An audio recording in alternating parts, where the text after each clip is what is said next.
Hello, seekers of wisdom and inspiration. Today I am thrilled to embark on a journey with you, a journey into the hearts and minds of some of the world's most successful individuals. Together, we will explore the profound insights, timeless wisdom, and invaluable life advice that have propelled these individuals to extraordinary heights of achievement and fulfillment. In a world overflowing with information and opinions, it can be challenging to discern the truly impactful advice from the noise. But amidst the cacophony of voices, there are certain pearls of wisdom that stand out, nuggets of truth that have stood the test of time and continue to guide and inspire us to this day. From visionary entrepreneurs and groundbreaking innovators to influential thought leaders and resilient change makers, the individuals whose advice we will explore today have achieved remarkable success across a myriad of fields and industries. Their stories are not only a testament to the power of perseverance, determination, and resilience, but also a source of invaluable lessons for those who aspire to follow in their footsteps.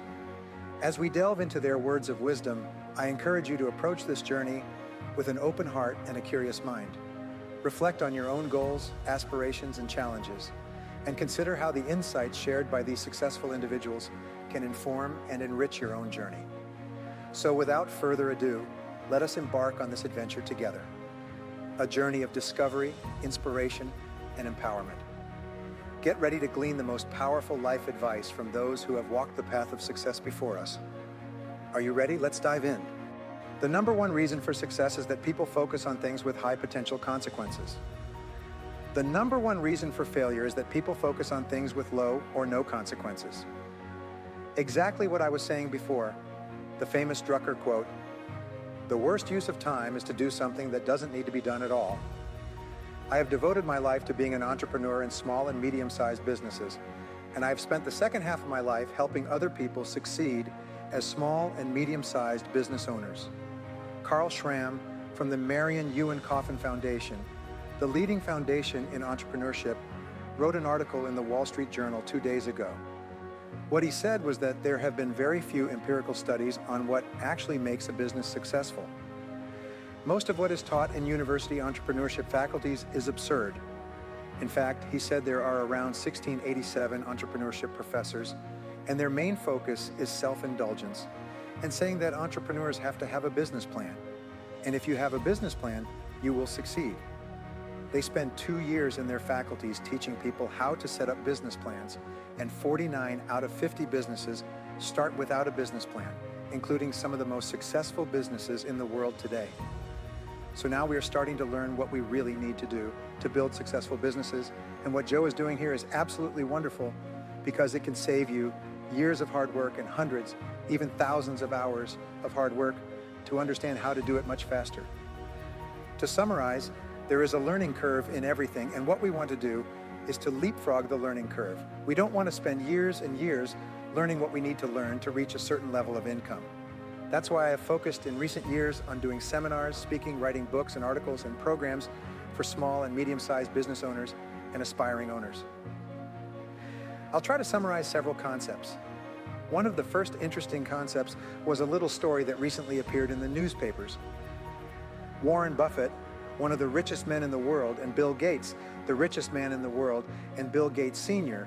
were at a party, and the three are good friends. A gentleman approached them and said, "You know, you three are very successful. What would you say is the most important quality for success?" And the three, according to a witness, interrupted their conversation and said in unison, "Focus. Focus is the most important requirement for success in our fast-paced world today. If you can focus, you can succeed, and if you can't, you can't." It's almost black and white. I read an article about me. He was a very successful entrepreneur in New Zealand. The article was sent to me last week, and I was reading this article. It said that the turning point in his life was when he went to a Brian Tracy seminar and learned to focus. He was broke, he was unemployed, he had no money, and he came out of the seminar a completely different person. He had written goals and then looked around and casually saw an article about coffee shops and the success of Starbucks in the United States. It said that coffee shops are good businesses because more people like the idea of a specialty coffee shop. And if you have Wi-Fi, then they go there and it becomes a social center and so on. He knew nothing about coffee, and before the dust settled, he owned 80 coffee shops in Australia and New Zealand. Then he got divorced and had to sell them for $50 million to share the profits with his wife, but he didn't share and sold the worldwide rights. So he's rebuilding. Anyway, his point was that at the end of the article, they said, well, what would you tell aspiring entrepreneurs who want to succeed? And he said, just two things. He said, focus and fail fast. Focus and fail fast, learn fast, try something new. And I thought that would just happen because it's something I've discovered over the years. The faster you fail and learn, the faster you succeed. You learn to succeed by failing. You know the famous line from Thomas Watt Watson? If you want to increase your success rate, you must double your failure rate, because success lies on the other side of failure. Over the years, I have read a lot and come across a concept that I want to share with you. We were talking about this a little earlier. The concept is, what is the most valuable and highest paid job you do? It's a really interesting question because when I heard the question, I didn't know what the answer was. What do you think is the most valuable and highest paid job you do? And the answer is thinking. Thinking is the most valuable job. I am the world's best-selling author in time management, also in goals and some other topics.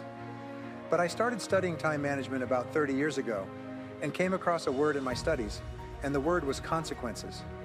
Basically, it said that something is important if it has great potential consequences, and something is unimportant if it has low or no consequences. The number one reason for success is that people focus on things that have high potential consequences. The number one reason for failure is that people focus on things that have low or no potential consequences. The famous Drucker quote, "The worst use of time is to work intensely on something that doesn't need to be done at all." And one of the things that is holding back entrepreneurs, business owners, is that it's killing them, in fact, and it's ending a whole generation, is this obsession with technology. I see people walking with their phones. It's almost like drug addicts who are injecting. They can't stop looking at their screen.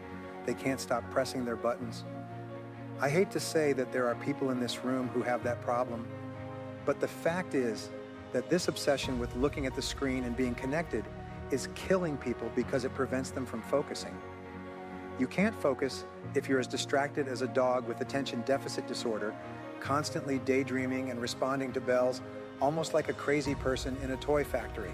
So as a brief aside, if you think the most important thing you do, because the consequences of thinking determine the quality of your entire life, then the quality of your thinking determines the quality of your life. And the more time you spend thinking and thinking well and clearly, the more successful you will be. Over the years, I have worked with some very powerful people, millionaires and billionaires, people who repeatedly appear on the Forbes 400 list. I've had the opportunity to be with them during crises and moments when something serious was happening. It was a major issue, and I noticed that they all had one thing in common. They all remained calm. They simply calmed down. The people around them were angry, worried, and anxious about what was happening and who had done it, and they just calmed down, almost like a tranquil pond. And I learned later, I didn't know why I admired them, but I didn't know why it was, is that when your mind is calm, your whole cerebellum, the thinking and decision-making brain, operates at the highest level. Like turning on all the lights on a dimmer switch, it works like a Christmas tree.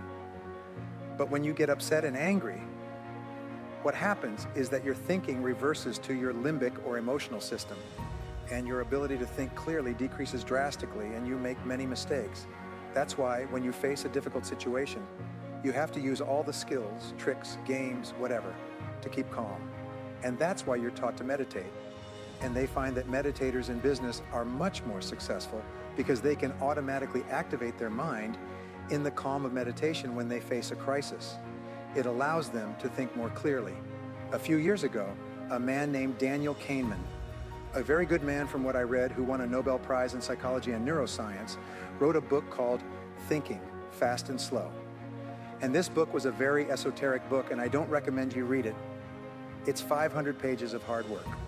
I'll give you the essence. I'll give you the essence. I do the reading, you receive it. I'll give you the essence of the book.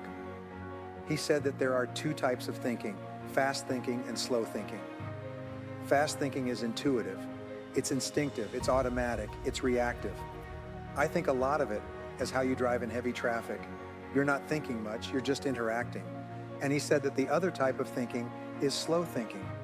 And slow thinking is when you just slow down your thinking and take the time to think through problems.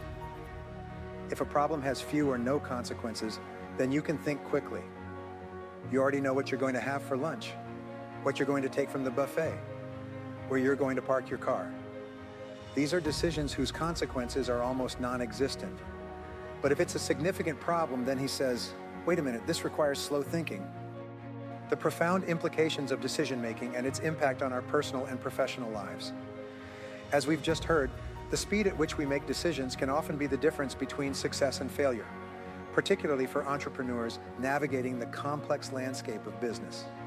Consider this: the biggest problem facing many individuals, including entrepreneurs, is the tendency to rely on fast thinking when confronted with important decisions that carry long-term consequences.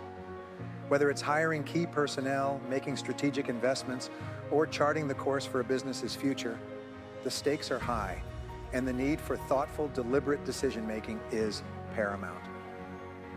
As my esteemed colleague Mike aptly pointed out, one of the most common pitfalls in decision-making is the rush to hire quickly, rather than taking the necessary time to find the right fit for the job.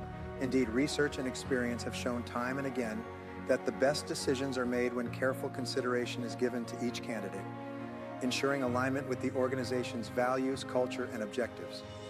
In my book, How to Hire and Retain the Best People, I outline a simple yet highly effective rule that has been proven to increase hiring accuracy to an impressive 90%. This rule, adopted by Fortune 500 companies and other industry leaders, emphasizes the importance of a structured hiring process that prioritizes thorough evaluation and thoughtful consideration over haste and impulsivity. Furthermore, recent studies in decision-making have shed light on the correlation between time spent deliberating and the quality of decisions made. As an esteemed professor at the University of San Diego eloquently articulated, taking the time to gather information, weigh options, and gain perspective can significantly enhance the outcome of important decisions, leading to higher quality results and greater long-term success. In the words of Lord Acton, when it's necessary to decide, it's necessary not to decide.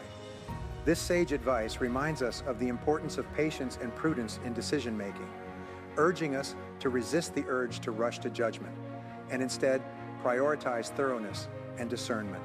So, as you navigate the complexities of decision-making in your own life, remember the wisdom shared today and strive to embrace the power of slow thinking. By taking the time to pause, reflect, and deliberate, you can unlock the full potential of your decisions and chart a course towards greater success and fulfillment. A weekend, a week, a month, postpone. Some of the best decisions you make will be decisions you allow to rest for a while, like water and tea. So thinking is the most important thing you do. We call it fast and slow thinking. So remember, anything that's important and has long-term consequences is data for slow thinking. Discuss it with others, sit quietly, take a walk, let it ruminate in your mind, sleep on it. You know, they say, if it's important, sleep on it. The thinking format I start every seminar with is what I call zero-based thinking. And anyone who has known me for some time knows that I insist on this. Zero-based thinking is derived from zero-based accounting, where instead of increasing an expense in the next accounting period, you ask, should we be incurring this expense at all? Now with zero-based thinking, you look at your whole world and ask this question: knowing what I know now, is there anything I'm doing that I wouldn't start again today if I had to do it over? This is one of the best thinking tools I've learned, because in times of turbulence, you always have an answer to this question. Everyone has an answer. Some people have multiple answers. There are many things they are doing today that, knowing what they know now, they wouldn't do today. They wouldn't start products, they wouldn't hire people, they wouldn't invest. And these are the biggest burdens in life. They're like an anchor in the sea that slows the ship down. How do you know if you have a zero-based thinking situation? And many of you were asked to write down your problems as challenges, as opportunities. The answer is stress. Whenever you experience chronic stress, it's something that buzzes around when Joe speaks or when someone else speaks. You're busy thinking about it, you drive and think about it. It keeps you awake at night. It's something that bothers you, irritates you, angers you, and frustrates you. Whenever you have chronic stress, which means continuous and constant, this is a candidate for zero-based thinking. So you ask yourself, if I weren't in this situation now, knowing what I know now, would I get into it? If the answer is no, the next question is, how do I get out of here as quickly as possible? If ever the answer is that you wouldn't get into this today, it's too late to fix it, it's over. The only question now is how much you suffer, how much emotional suffering, how much financial suffering you endure before you leave. So the most important requirement for practicing zero-based thinking, which many people don't like to practice, is courage. I call it the C word. You need the C word. You need to have the courage to look at every part of your life and say, is there something I'm doing that, knowing what I know now, I wouldn't do again? The starting point of zero-based thinking is always in your relationships, both personal and business. Whatever it is, now make a quick analysis of everything. In my company, what we say is that we look at every person regularly and ask ourselves, if we hadn't hired this person and they came today to apply for their current job, knowing what we know now, would we hire them? If the answer is no, they leave that day. There's a little rule, by the way, in one of my books that says the best time to fire someone is the first time it crosses your mind. Because after that, there's only pain and suffering. And the longer you keep them in place, the more likely they are to sue you. And the more they sue you, the more it will cost you. So if you find you've made a mistake, cut your losses. The second area, has to do with every part of your business. Joel and I were talking about what I believe is a new revolutionary field. Although it's not revolutionary or new, but it's business model innovation. And it's based on the concept that whatever business model you're using today is probably obsolete if you're in some kind of business that uses technology for marketing, especially an information-based business, a knowledge-based business. In knowledge, consulting services, training, or anything else, your business is likely to be obsolete. Now, there are some companies that struggle, then they find a new business model, and the next year their business increases 5 or 10 times. The profits are overwhelming. They live in big houses on the hill, drive Cadillacs, and fly in private jets. And you say, what the hell did they do? They changed their business model. And if you don't change your business model, if it's the wrong business model, your competitors will come and eat your lunch, or you will go bankrupt. So it doesn't mean that your business model is wrong. It just means that you must be open to the possibility that your business model is obsolete. And that means there is a better business model, there is a superior business model, and your job is to find it. And again, there is no fixed answer to that, but I think this is a great area of thought. I think this is a great area, and it's like a tool for you to have. If it's not working and you can tweak it, then that's fine. If it's not working, have the courage to admit that it's not working and walk away. And as we draw the curtains on our exploration of the most powerful life advice from successful individuals, let us pause for a moment of reflection. The wisdom shared by these remarkable individuals transcends mere words. It is a distillation of their lived experiences, hard-won lessons, and unwavering commitment to excellence. Each piece of advice serves as a beacon of light, guiding us through the darkest of times and illuminating the path to our greatest aspirations. But let us not simply marvel at the wisdom of others. Let us also take action. Let us integrate these insights into our daily lives, infusing every decision, every action with the spirit of purpose, determination, and resilience. For it is through action that we truly embody the wisdom we have acquired and forge our own paths to success. As you reflect on the advice shared today, I encourage you to identify one key takeaway, a nugget of wisdom that resonates deeply with you and holds the power to catalyze positive change in your life. Commit to incorporating this insight into your daily routine and watch as it transforms your mindset, your habits, and ultimately your destiny. And remember, the journey to success is not a sprint, but a marathon, a relentless pursuit of growth, learning, and self-discovery. Along the way, you will encounter obstacles, setbacks, and moments of doubt. But take heart in the knowledge that you are not alone. Draw strength from the words of those who have gone before you, and know that with perseverance, resilience, and unwavering belief in yourself, you can overcome any challenge and achieve greatness beyond your wildest dreams. Thank you for joining me on this journey of discovery and inspiration. May the wisdom shared today serve as a guiding light on your path to success, and may you continue to strive for excellence in all that you do. Until we meet again, remember, the most powerful life advice comes not from those who have succeeded, but from those who have dared to dream.